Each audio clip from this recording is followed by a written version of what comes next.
الشیطان الرجیم بسم اللہ الرحمن الرحیم الحمد للہ رب العالمین والصلاة والسلام علی سید الانبیاء والمرسلین وعلی آلہ واصحابہ واہل بیتہ وذریاتہ اجمعین والعاقبۃ للمتقین۔ قال اللہ تبارک و تعالی فی کلامہ المجید والفرقان الحمید یا ایہا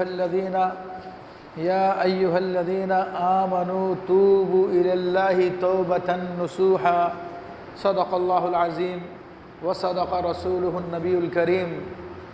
مولایا صلی وسلم دائما ابدا علی حبیبک خیر الخلق کلہم رب اشرح لی صدری ویسر لی امری واحلل عقدۃ من لسانی یفقہوا قولی۔ تمام حضرات ایک مرتبہ محبت سے درود پاک پڑھیے۔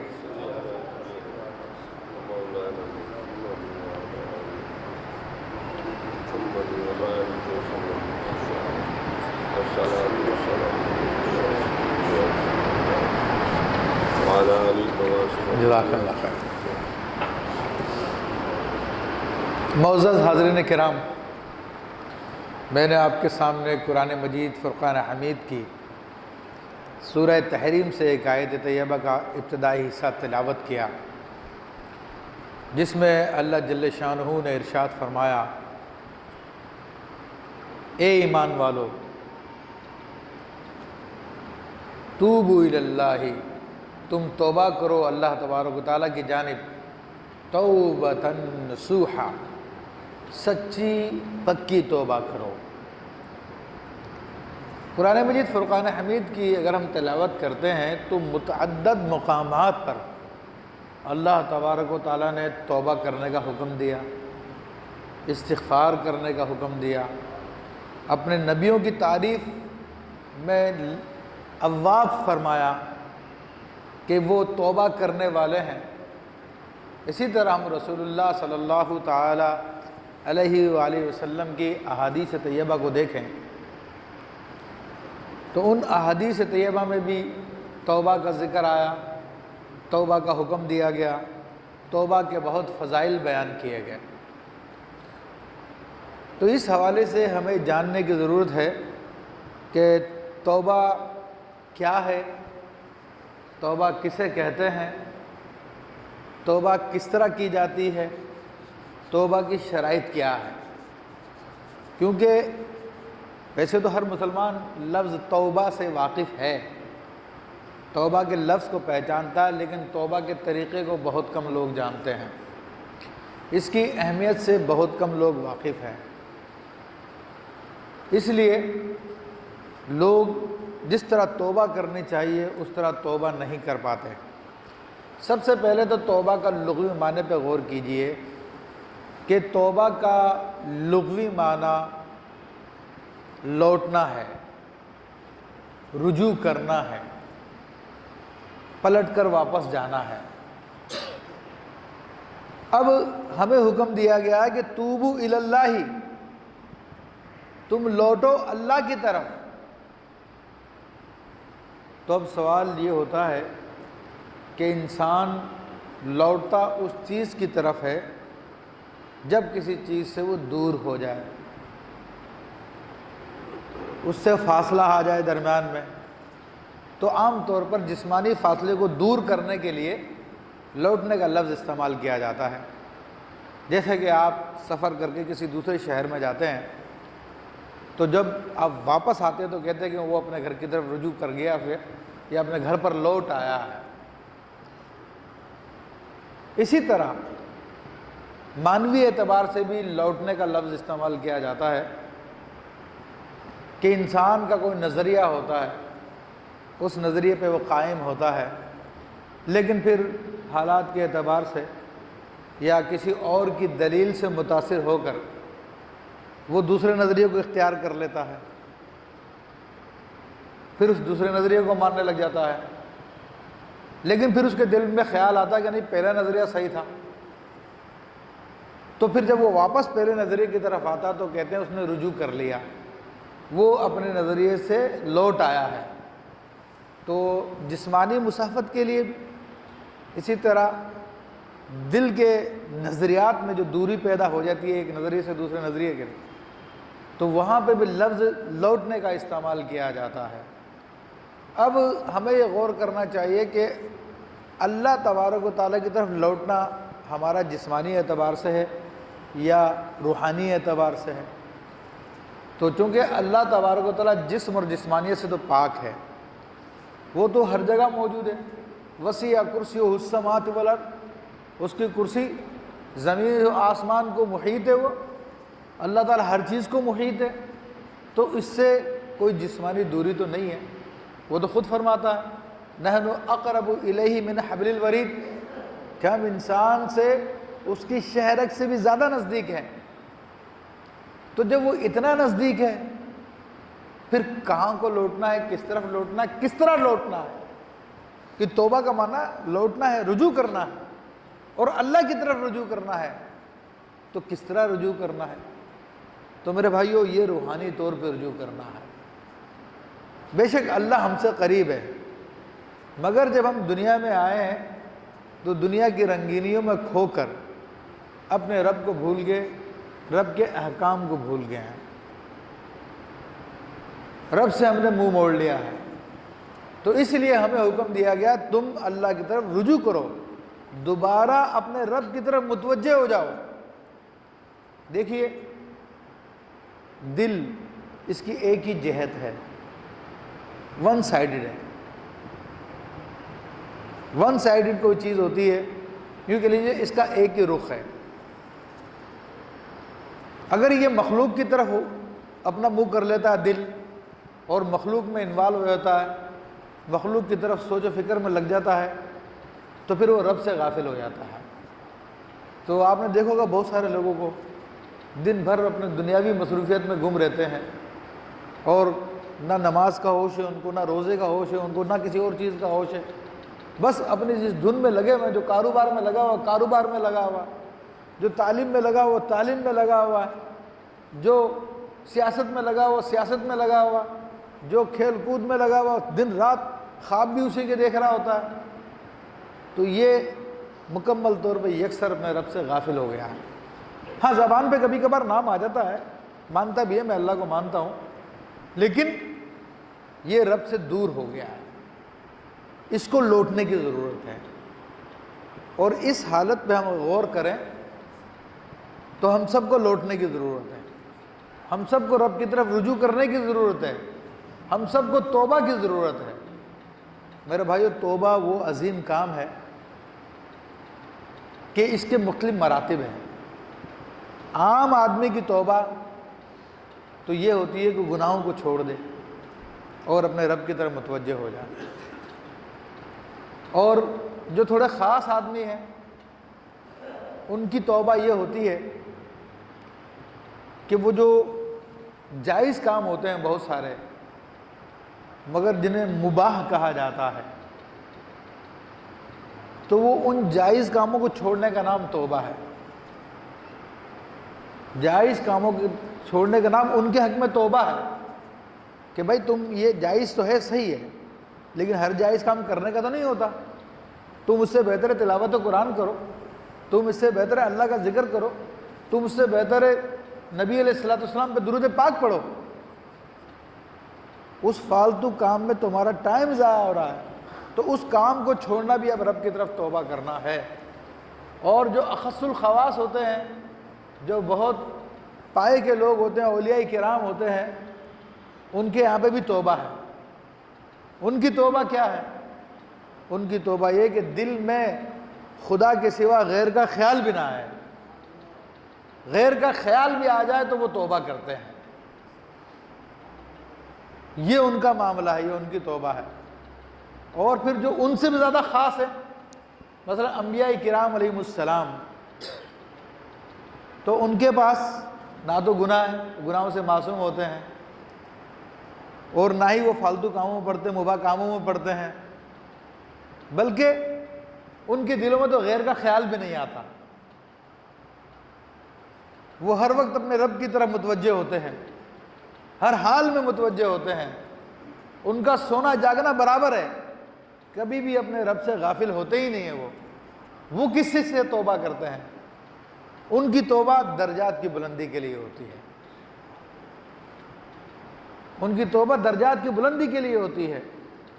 اب ہر شخص کو توبہ کی ضرورت ہے، اس لیے اللہ تبارک و تعالیٰ نے قرآن مجید فرقان حمید میں جگہ جگہ فرمایا، بار بار توجہ دلائی، توبوا الی اللہ جمیعا، تم سب کے سب رب کی طرف توبہ کر لو، رب کی طرف لوٹ کر آ جاؤ۔ تو یہ تو توبہ کا ایک تھوڑا سا مفہوم میں نے آپ کو بیان کیا، اور بہرحال اس کی کتنی فضیلت ہے، اس کا کیا مقام و مرتبہ ہے۔ حدیث شریف میں آتا ہے کہ اللہ جل شانہ اپنے بندے کی توبہ سے بڑا خوش ہوتا ہے، نہایت خوش ہوتا ہے۔ کتنا خوش ہوتا ہے اس کو رسول اللہ صلی اللہ علیہ وسلم نے ایک حدیث شریف، ایک مثال دے کے سمجھایا، اور وہ مثال کیا ہے کہ آپ علیہ الصلوۃ والسلام نے فرمایا کہ توبہ سے رب کریم اس بندے سے زیادہ خوش ہوتا ہے جو سفر میں ہو، اس کا زاد راہ، اس کا پانی، اس کی خوراک اس کی سواری پر ہے، وہ کسی ریگستان یا جنگل میں ہے، اور وہ آرام کرنے کے لیے بیٹھتا ہے، اور جب اس کی آنکھ کھلتی ہے تو دیکھتا ہے کہ اس کی سواری غائب ہے۔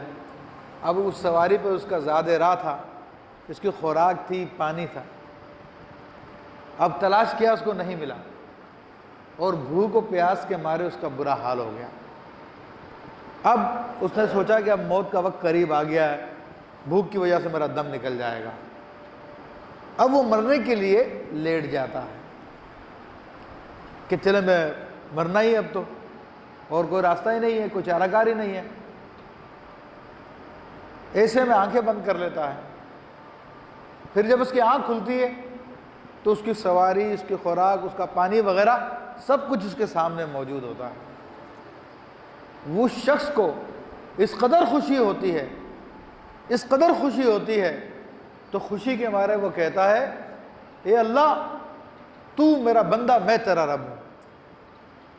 الٹی بات کہتا ہے، کہنا تو یہ چاہے تھا کہ میں تیرا بندہ ہوں، تو میرا رب ہے، مگر یہ بات کب نکلتی ہے انسان کے منہ سے؟ جب خوشی کے مارے اس کے ہوش قائم نہ رہے، اس کو زبان پہ کنٹرول نہ رہے۔ تو یہ بتایا کہ کتنی خوشی ہوگی اس شخص کو جسے زندگی دوبارہ مل گئی ہے۔ اللہ تبارک و تعالیٰ اپنے بندوں کی توبہ سے اس آدمی سے زیادہ خوش ہوتا ہے۔ اب اندازہ کر لیے کتنا بڑا کام ہے، یہ کتنا اہم کام ہے، اور شیطان اس میں عام طور پہ غفلت میں ڈال دیتا ہے۔ آپ یہ تجربہ کر کے دیکھیں، بڑی راتیں آتی ہیں، جاگنے کی راتیں آتی ہیں، تو لوگ نماز کے لیے تو آ جائیں گے، تسبیح و تحلیل کے لیے آ جائیں گے، اور ساری رات جو ہے وہ نفلیں بھی پڑھتے رہیں گے، قرآن کی تلاوت بھی کرتے رہیں گے، لیکن توبہ کی طرف نہیں مائل ہوتے ہیں۔ توبہ کیا ہے؟ اپنے رب کی طرف رجوع کر لینا۔ ہوتا تو زبانی طور پہ ہوتا توبہ توبہ، استغفر اللہ استغفر اللہ، اپنے آپ کو مجرم جان کر، اپنے آپ کو کم عمل جان کر کوئی توبہ کرنے کے لیے تیار نہیں۔ جب بھی بات ہوتی ہے جی ہم سے کون سا گناہ سرزد ہو گیا، ہم نے کیا کیا ہے؟ ہم نے تو کچھ بھی نہیں کیا۔ جب لوگوں سے توبہ کے لیے کہا جائے تو ماننے کے لیے تیار نہیں ہے، یا کہیں تو ہاں زبانی کر لیتے ہیں، لیکن پتہ جب چلتا عام طور پہ جب کوئی آفت آئے، کوئی پریشانی آ جائے، کوئی بیماری آ جائے اور وہ دور نہ ہو رہی ہو، تو پھر کہتے ہیں پتہ نہیں کیا گناہ سرزد ہو گیا، کس گناہ کی سزا مل رہی ہے، میں تو کوئی ایسا کام کرتا ہی نہیں ہوں۔ اکثر آپ گفتگو کر کے لوگوں سے دیکھیں تو لوگ آپ کے سامنے یہی جملے بولیں گے، میں نے تو کچھ کیا ہی نہیں ہے۔ اسے اپنے گناہ کا احساس نہیں ہو رہا، اسے اپنے رب سے غفلت کا احساس نہیں ہو رہا۔ اس پہ بھی تو توبہ کی ضرورت ہے، اور جیسی ہم توبہ کرتے ہیں اس کے بارے میں بزرگ فرماتے ہیں اس توبہ پہ بھی توبہ کی ضرورت ہے۔ توبہ تو یہ ہے کہ اپنے رب کی طرف رجوع کر لے، اپنے رب کی طرف مائل ہو جائے، اور دل سے دنیا کی محبت نکل جائے، آخرت کا خیال پیدا ہو جائے، فضول کاموں کو چھوڑ دے، مقصدیت کی طرف آ جائے۔ اور ایسی توبہ اللہ کو بہت پسند ہے، اور جو لوگ بھی ایسی توبہ کرتے ہیں پھر اللہ جل شانہ ان کے مقامات کو بہت بلند فرما دیتا ہے، ان کے ناموں کو امر کر دیتا ہے، رہتی دنیا تک ان کا لوگ تذکرہ کرتے رہتے ہیں۔ کیسے کتنے ایسے بزرگ ہیں، جیسے کہ حضرت بشر حافی رحمۃ اللہ تعالی علیہ، یہ بڑے بزرگ گزرے ہیں۔ بشر ان کا نام تھا، اور حافی اس آدمی کو کہتے ہیں جس کے پاؤں میں جوتیاں نہ ہوں۔ تو یہ ساری زندگی ننگے پاؤں رہے ہیں۔ ان کا واقعہ کیا ہے کہ یہ گناہوں میں لگے رہتے تھے، شراب نوشی میں لگے رہتے تھے۔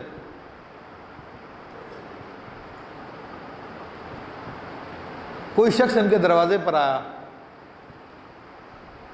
اندر سے گانے باجے کی آوازیں آ رہی تھی، تو اس نے آ کر دروازہ بجایا تو ان کی باندی آئی۔ اس نے پوچھا جی فرمائیے۔ تو اس نے کہا یہ کس کا گھر ہے؟ کیا وہ آزاد ہے یا غلام ہے جس کا گھر ہے یہ؟ تو باندی نے کہا نہیں وہ تو آزاد ہے۔ کہا ہاں آزاد ہے، تبھی یہ حرکتیں کر رہا ہے، اگر اپنے رب کا بندہ ہوتا، اپنے رب کا غلام ہوتا تو پھر یہ حرکتیں نہ کرتا، کیونکہ غلام تو حکم کا پابند ہوتا ہے، بندہ تو حکم کا پابند ہوتا ہے۔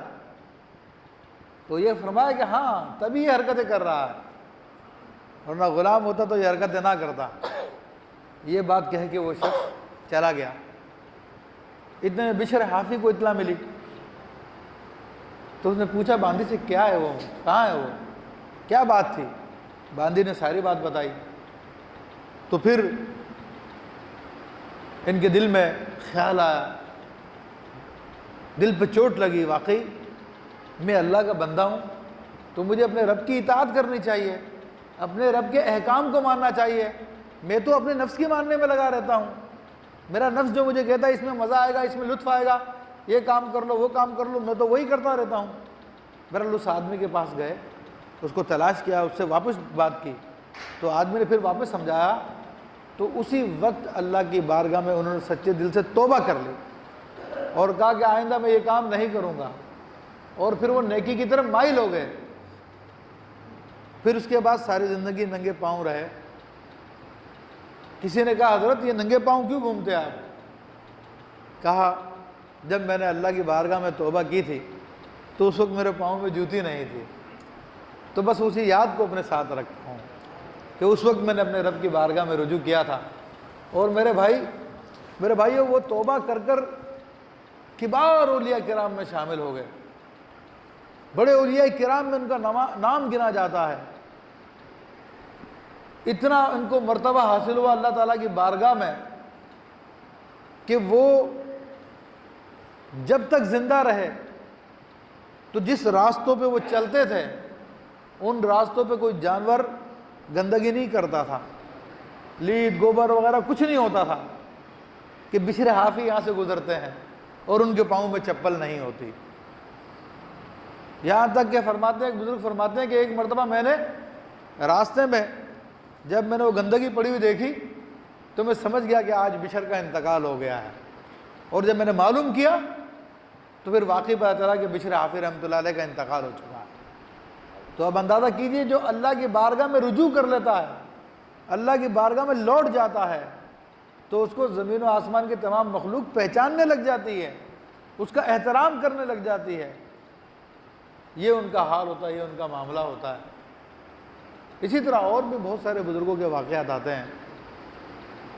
حضرت عبداللہ بن مبارک رضی اللہ تعالی عنہ، یہ بہت بڑے محدث، بہت بڑے مفسر ہیں اور بہت بڑے فقیہ ہیں اور بہت بڑے صوفی ہیں، کبار اولیاء اللہ میں سے ہیں، اور تابعین تبع تابعین کے زمانے کے ہی ہیں۔ سیدنا امام اعظم ابو حنیفہ رضی اللہ تعالیٰ عنہ کے شاگردوں میں سے ہیں۔ یہ بھی پہلے ایک دنیا دار آدمی تھے، لڑکے تھے، کسی لڑکی سے عشق ہو گیا تھا انہیں، تو اس کے گھر پہ چکر لگاتے ہیں دیدار کرنے کے لیے۔ ایک مرتبہ رات کو جا کے کھڑے ہو گئے، شاید وہ کھڑکی میں آئے گی، میں دیکھ لوں گا۔ تو انتظار میں کھڑے رہے، تو اذان کی آواز آئی، تو انہیں حیرانی بھی ہوئی کہ میں عشاء کے بعد کھڑا ہوا تھا، اب فجر کی اذان ہوگی، مجھے پتہ بھی نہیں چلا۔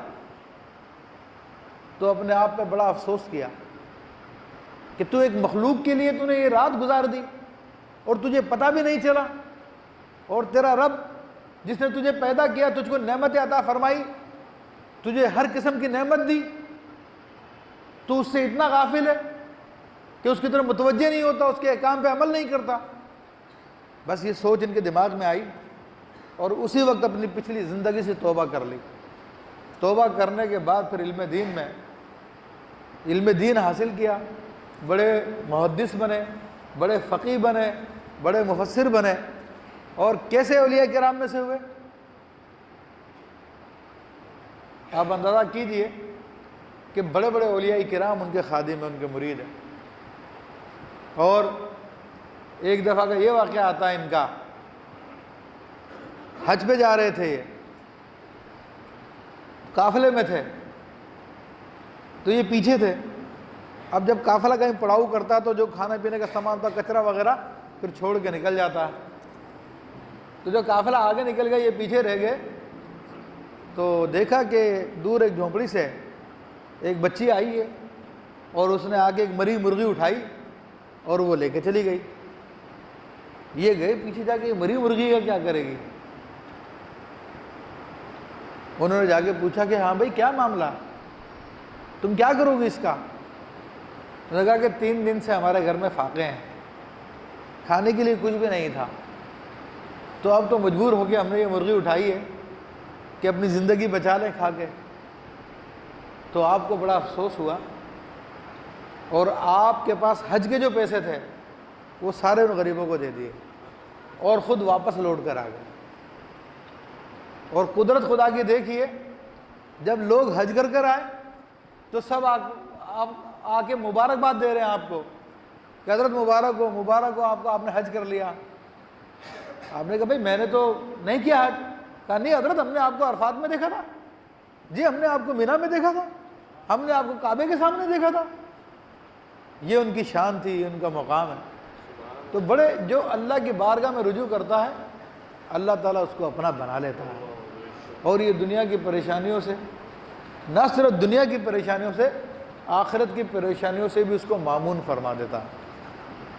اللہ تبارک و تعالیٰ ایسے بندوں پہ فخر فرماتا ہے جو لوٹ کے اس کی بارگاہ میں آ جائے، اور وہ توبہ کو اتنا پسند کرتا ہے کہ توبہ کرنے والوں کی مغفرت فرما دیتا ہے۔ حدیث شریف میں آتا ہے ایک بندہ گناہ کرتا ہے اور توبہ کر لیتا ہے۔ توبہ سے مراد سچی توبہ، وہ نہیں جو ہم نے آج کل ڈرامہ کیا ہوا توبہ توبہ استغفر اللہ کرتے ہیں اور پھر کام وہی کر رہے ہوتے ہیں۔ حدیث شریف میں تو اس کے بارے میں آتا ہے کہ جو گناہ کرتا رہے اور توبہ کرتا رہے تو وہ رب سے مذاق کر رہا ہے۔ توبہ تو اس بات کا نام ہے، توبہ تو اس کی شرط یہ ہے کہ انسان اپنے گناہ پہ شرمندہ ہو جائے کہ واقعی میں نے برا کیا ہے، اور جس توبہ کے اندر شرمندگی نہیں ہو، یعنی رب سے شرمندگی نہ ہو، تو وہ توبہ نہیں ہے۔ وہ ایسی توبہ ہے جس پہ توبہ کرنے کی پھر ضرورت ہے۔ بعض لوگ لوگوں کے ڈر سے توبہ کر لیتے ہیں، مخلوق کے ڈر سے، عزت کے چلے جانے کی وجہ سے توبہ کر لیتے ہیں۔ یہ توبہ نہیں ہے، توبہ تو اللہ کے لیے ہوتی ہے، وہی اللہ کی طرف لوٹنا کہلاتا ہے۔ تو اس کا رکن اعظم شرمندگی ہے، پھر دل میں ارادہ ہو کہ آئندہ کبھی نہیں کروں گا۔ یہ 2 باتیں نہایت لازمی ہیں۔ تو پھر اس نے توبہ کی اس طریقے سے تو وہ توبہ کہلاتی ہے۔ تو حدیث شریف میں آتا کہ بندہ توبہ کرتا ہے، پھر اس سے گناہ سرزد ہو جاتا ہے، پھر وہ معافی مانگتا ہے، اللہ مجھے معاف کر دے۔ تو رب کریم فرماتا میرا بندہ ہے، اسے پتا کہ اس کا رب ہے، جس کی نافرمانی کرنے سے توبہ ضروری ہو جاتی ہے، تو اس نے مجھ سے توبہ کی، میں نے اس کو معاف کیا۔ پھر کچھ عرصہ گزرتا ہے، پھر انسان گناہ سرزد ہو جاتا ہے، پھر توبہ کر لیتا ہے، پھر رب فرماتا ہے میرا بندہ جانتا ہے کہ اس کا رب گناہ کو معاف کرتا ہے، میں نے اس کو معاف کیا۔ پھر کچھ عرصہ گزرتا ہے، پھر اس سے وہی گناہ سرزد ہو جاتا ہے، پھر تیسری مرتبہ توبہ کرتا ہے تو رب کریم فرماتا ہے کہ میرا بندہ جانتا ہے کہ اس کا رب ہے، وہی گناہوں کو معاف کرنے والا ہے، میں نے اس کو معاف کیا، آئندہ کچھ بھی کرے میں نے اس کو معاف کیا۔ اتنا پسند کرتا ہے توبہ کرنے کو، کیا الفاظ حدیث کے کہ آئندہ کچھ بھی کرتا پھرے یہ میں نے اس کو معاف کر دیا، اس قدر الفاظ آئے۔ علماء فرماتے ہیں اس سے مراد یہی ہے کہ رب کریم کے علم میں ہوتا ہے کہ یہ بندہ آئندہ گناہ سے بچنے کی کوشش کرتا رہے گا، اس لیے رب کریم اس کے بارے میں ارشاد فرماتا ہے۔ تو میرے بھائیو، توبہ کے دروازے سب کے لیے کھلے ہوئے ہیں۔ یہ حدیث شریف میں آتا ہے، ترمذی شریف کی روایت ہے کہ مغرب کی جانب، یہ مشرق ہے اور وہ سامنے مشرق کے ادھر مغرب ہے، جانب مغرب میں ایک دروازہ ہے جس کی چوڑائی 70 سال کی مسافت کے برابر ہے۔ وہ توبہ کا دروازہ، جب تک وہ دروازہ کھلا ہے تب تک توبہ قبول ہوتی رہے گی۔ اور اس کی نشانی بند ہونے کی کیا ہے کہ جس دن سورج مشرق کے بجائے مغرب سے نکلا تو اس دن جو ہے توبہ کا دروازہ بند ہو جائے گا۔ اب کوئی ایمان لیا ہے، مسلمان ہو جائے، گناہ کو چھوڑ دے، اب اس کا کوئی کام نہیں آئے گا۔ یہ اس دروازے کے بند ہونے سے پہلے پہلے توبہ ہے، یا ہر انسان کے لیے توبہ کا دروازہ اس کے مرنے سے پہلے پہلے ہے۔ اگر فرشتے آگے اس نے دیکھ لیا، روح قبض کرنے کے لیے آگے، پھر توبہ کرتا تو اب توبہ قبول نہیں ہے۔ فرشتوں کے نظر آنے سے پہلے پہلے توبہ کرنا۔ تو یہ میں نے مختصر چند ایک باتیں توبہ کے حوالے سے بیان کی ہے، لیکن ہم سب پہ فرض ہے، ہم سب پر واجب ہے کہ ہم اپنے رب کی طرف لوٹیں، اپنے رب کی طرف توجہ کریں، جس طرح کہ اللہ کے نیک بندوں نے توجہ کی۔ کوئی بھی نیک بندہ دنیا سے بھوکا نہیں مرا، کوئی بھی بھوکا یا ننگا نہیں مرا۔ اللہ نے رزق سب کو دیا اور وہ سب کو دیتا ہے۔ یہ نصیب کی بات ہے کس کو کتنا ملنا، کس کو کتنا ملنا، اور یہ شیطان کی بات ہے، اس نے ہمارے ذہنوں میں ڈال دیا کہ جب تک دنیا داری نہیں کریں گے، بے ایمانی نہیں کریں گے، چیٹنگ نہیں کریں گے، دین کی باتوں کو نہیں چھوڑ دیں گے، تب تک ہم ترقی نہیں کر سکتے۔ تو اسی وجہ سے ہماری مسجدیں خالی ہوتی ہیں، ہمارے لوگوں کے پاس ٹائم نہیں ہوتا مسجدوں میں آنے کا کہ مسجد میں آ جائیں۔ جمعہ کا دن مسلمانوں کی عید کا دن ہے، مگر دیکھیں آپ کے سامنے موجود ہے سارا معاملہ۔ ابھی تھوڑی دیر بعد پوری مسجد بھر جائے گی، پیچھے تک لوگ جمع ہو جائیں گے، لیکن دنیا نے ایسا روک کے رکھا ہوا ہے کہ مسجد میں آنے کے لیے تیار نہیں ہے۔ تو اس سے بھی توبہ کرنے کی ضرورت ہے۔ مختصر یہ توبہ کے مختلف طریقے جیسے کہ بیان کیے گئے۔ ایک بڑا کامیاب اور یوں سمجھ لیجئے یقینی توبہ کا طریقہ جو بزرگوں نے لکھا، خاص طور پہ شیخ احمد ابن عطا اللہ اسکندری رحمۃ اللہ تعالیٰ علیہ نے، جو سیدنا امام شاذلی رحمۃ اللہ علیہ کے پوتے مرید ہیں اور مفتی مذہبین ہیں، شریعت کے بھی مفتی ہیں، طریقت کے بھی مفتی ہیں، بڑے عظیم بزرگ گزرے ہیں، کبار اولیاء کرام میں سے ہیں۔ وہ فرماتے ہیں کہ آدمی سے ہو سکے تو تہجد میں اٹھے، تہجد میں اٹھ کر توبہ کی نیت سے رسول اللہ صلی اللہ علیہ وسلم کی بارگاہ میں درود پاک پڑھے، درود و سلام کے نذرانے پیش کرنے کے بعد تصور میں یہ سمجھ کے کہ حضور میرے سامنے ہے، جس طرح کہ نماز میں ہم کرتے ہیں۔ یہ الگ بات ہے کہ ہم لوگ جاہل ہیں، ہمیں معنی نہیں پتہ، ورنہ ہر مسلمان کو حکم دیا گیا نماز میں کہ جب عطیات میں تم السلام علیکم ایھا النبی کہو تو یہ نبی علیہ السلام پر سلام کرنے کی نیت سے کہا کرو، گویا کہ وہ تمہارے سامنے ہے۔ تبھی تو کہا ہے نبی آپ پہ سلامتی ہو۔ آپ کس کو بولتے ہیں؟ جو آپ کے سامنے ہے، جو حاضر ہو، جو موجود ہو۔ یہ نہیں کہا کہ ان پہ سلامتی ہو۔ تو فرمایا کہ تہجد میں حضور صلی اللہ علیہ وسلم کو حاضر جانے، خود کو ان کی بارگاہ میں موجود سمجھے اور درود و سلام پیش کرے، اور پھر قرآن میں پھر عرض کرے کہ یا رسول اللہ صلی اللہ علیہ وسلم، اللہ تبارک و تعالیٰ نے آپ پر جو قرآن نازل فرمایا اس میں ہمیں حکم دیا ہے، وہ آیت طیبہ سورہ توبہ کی، وَلَوْ أَنَّهُمْ إِذْ ظَلَمُوا أَنفُسَهُمْ جاؤ کا توبہ کی، غالباً سورہ نساء کی، سورہ نساء کی آیت ہے۔ تو وَلَوْ أَنَّهُمْ إِذْ ظَلَمُوا أَنفُسَهُمْ، اگر یہ لوگ اپنی جانوں پہ ظلم کر لیں، اے محبوب صلی اللہ علیہ وسلم، یہ لوگ اگر گناہ کر بیٹھیں، جانوں پہ ظلم کرنا گناہ کرنا ہے، کیونکہ گناہ کرنے والا دوسرے کا نقصان کم کرتا، اپنا نقصان زیادہ کرتا ہے۔ اس لیے اللہ نے فرمایا اگر یہ اپنی جانوں پہ ظلم کر لیں، جاؤکا، پھر آپ علیہ الصلوۃ والسلام کی بارگاہ میں حاضر ہو جائیں،